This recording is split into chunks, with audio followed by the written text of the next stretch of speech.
The room fell silent as I looked around at our board gathered that night.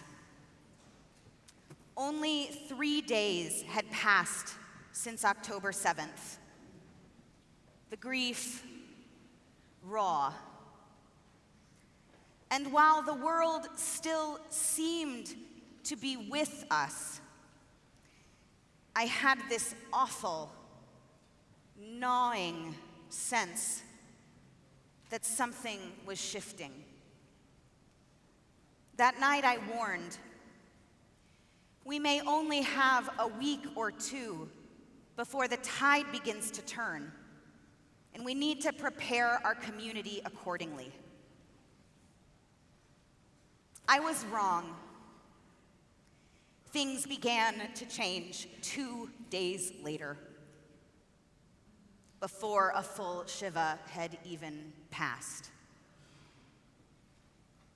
Since then, we've watched what many referred to as the golden age for Jews in America dissolve before our eyes. Just the other day, I learned of a congregant's college-age daughter that she was fired shortly after telling her boss she was Jewish and supported Israel. Soon after, a coworker sent her this text message, quote, "I had no issue with you as a person until you told me this horrific little tidbit about yourself. I do not want to be in the company or even speak to someone who holds such values. Bye." End quote. I have received so many communications just like this one, in particular over these past 2 years. And while this reality might feel still shocking or surprising, our history tells us otherwise. There's a reason that the traditional Passover Haggadah declares, in every generation, our enemies rise up against us. It's not just Passover, though. Purim offers us a more nuanced insight into this devastating pattern. In the Megillah, when Haman seeks permission to destroy the Jews, he describes us to King Achashverosh with the famous line, "Yeshno am echad." There is a singular people, scattered and dispersed among all the others in your realm. But our ancient rabbis suggest Haman was hinting at something more specific, noting that the word yeshno can also be read to mean asleep. Haman perceives we were asleep to our unique identities as we blended in with everyone else. And a people asleep to its particular uniqueness, Haman suggests, would never anticipate attack. Haman's strategy is a historical trope. Fast forward to the 18th and 19th centuries. Napoleon's emancipation encouraged Jewish assimilation into the broader society with the goal for Jews to become Frenchmen. But the assimilation came with a price: the subjugation of our particular Jewish identities. As long as Jews kept their identity Jewishly relegated to the four walls of their home, they could be accepted as citizens of their nation, just like everybody else. The pattern spread across Europe, and as a result, German Jews in the early 20th century saw themselves as Germans first, Jews second. But as we know from the Shoah, all the assimilation in the world wouldn't make a bit of difference. And whether it was the Nazis' blatant anti-Semitism or Soviet anti-Semitism masked as anti-Zionism, no matter the litmus test, no level of self-subjugation would suffice. Over the past 2 years, I've personally found great strength in channeling my rage at those who would rise up against us through practicing Jewish identity and practicing Judaism defiantly. In the face of those who would gladly destroy us, I have been louder and prouder as a Jew in every way possible. This approach has fueled me when nothing else could. Many of you have joined me in that same posture of resistance. And with events like the god-awful terror attack outside a UK synagogue last night as our brethren were leaving Kol Nidre services, it's not difficult or naive to understand why such defiance is necessary. The challenge is, it is also completely exhausting. Though defiance offers easily ignitable fuel, it lacks a supportive oxygen flow to sustain its flames.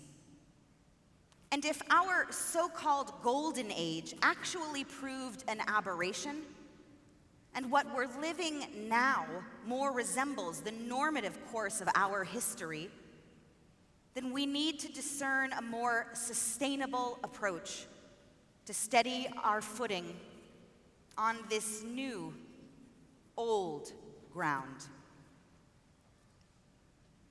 Here's a different moment from our history. In 1945, Eliezer Silver, a rabbi, headed up the search for thousands of displaced Jewish children across Europe. They had been hidden from the clutches of the Nazis on farms, convents, orphanages, monasteries, and now he sought to return them to their families, if at all possible. The rabbi had a promising lead with a report that a monastery in southern France had taken in Jewish children. But the priest in charge was of little help, declaring that to his knowledge, all of the children were Christians. Silver scanned their small faces. How could he know if any of them were from Jewish families? And so in front of the children, he began to sing, Shema Yisrael, at which point a handful of faces lit up and tiny voices joined him from around the room. Adonai Eloheinu, Adonai Echad.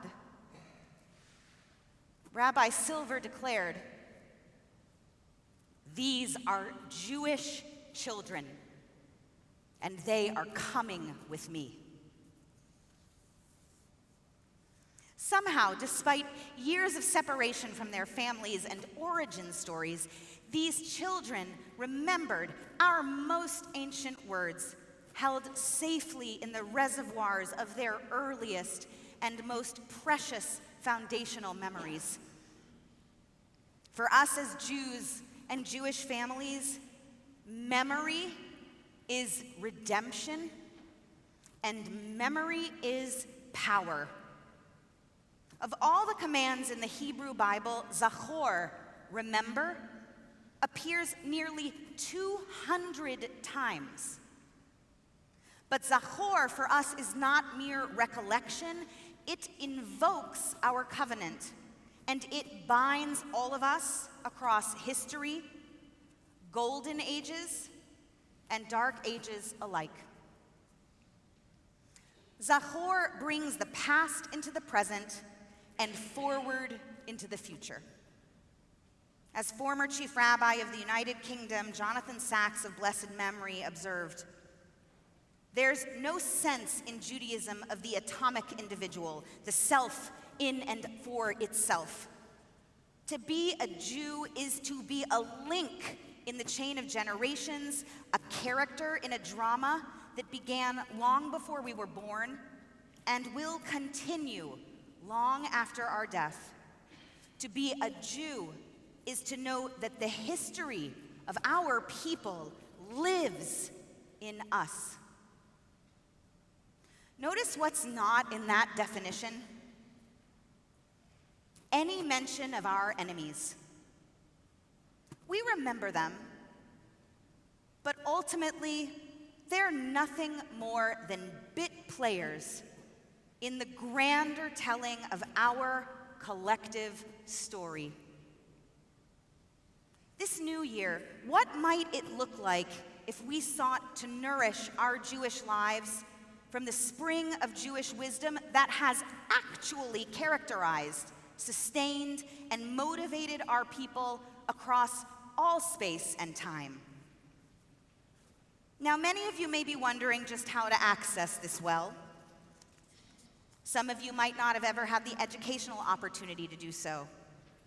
Some might have come to Judaism later in life without any personal Jewish history. And some just might not have been that interested. I get that. The author Sarah Hurwitz addresses this reality honestly when she reflects. For years, I would say, I'm Jewish, but I'm just a cultural Jew. There are Jews who engage deeply with Jewish history, languages, literature, art. I knew zero about any of that. Or I said, Judaism is about being a good person. But I didn't know what Judaism specifically said about being a good person. Hurwitz's story mirrors so many of ours. How we hedge, apologize, diminish for so many different reasons. Like her, many of us may see ourselves in the very same ways. And those can be beautiful ways of Jewish living. There's no judgment in any of that. But what if that is just the beginning? What if there's more waiting for us? Deeper waters from which we might not have realized we could drink, waters that can nourish both our bodies and our souls. As Reformed Jews, many of us are recipients of a system, albeit unintentional, that prioritizes the universal rather than exposing us to deeper, particular Jewish insights. For example, if I were to ask you what a mitzvah is, how many of you would reply, it's a good deed? It's not. A mitzvah, is a commandment. And while some mitzvot, commandments, may indeed prove to be good deeds, they are not extra credit. They are not points that make Jews good people. They are acts Jews perform to make our ordinary world extraordinary, holy. There's a big difference when volunteering at Feed the Homeless on a Sunday, motivated not just by the kind act of community service, but if we come because Isaiah's call from this morning's Haftarah portion, that what God desires of us is that we, quote, share our bread with the hungry and bring the homeless poor into our home. And we do that not because it makes us good people, not because it will help non-Jews in society see us more generously, but because it is a particular demand of what it means to be a Jew. And that requires no external validation. Judaism is neither universalism, it is not a political platform. It is an ancient tradition in constant conversation with itself and with each of us. Rabbi Shimon Bar Yochai taught under Roman persecution, all the mitzvot a person fulfills only derech gedilatan, in the way they each grow. no matter what the external circumstances, no matter the phase of our lives in which we find ourselves, it is never too late to choose to take on or deepen our Jewish learning, practices, and identities. To be sure, we can choose to be whatever kind of Jews we want to be, and we owe no explanation to anyone, ever, period. But what if in this new year we made a choice consciously to quiet all our caveats and lean in instead? We can claim all we want that we are evolved universalists. But such assimilationist declarations belie our deeper, particularistic truth. If we are indeed just like everybody else, then why does an attack on our people hurt so much? The truth is, somewhere deep in there for every single one of us, we know our Jewish souls and connections. Something inside of us yearns for Jewish life, a Jewish life not fueled by anger and defense, but one that flows from deep, unending currents of wisdom that have nurtured our people throughout the ages. And Judaism insists that every soul, every single one of us, whether born with or choosing Judaism, possesses the very same access code to this truly renewable resource. Just like the children in that monastery singing Shema, we can choose to respond to this moment with affirmation.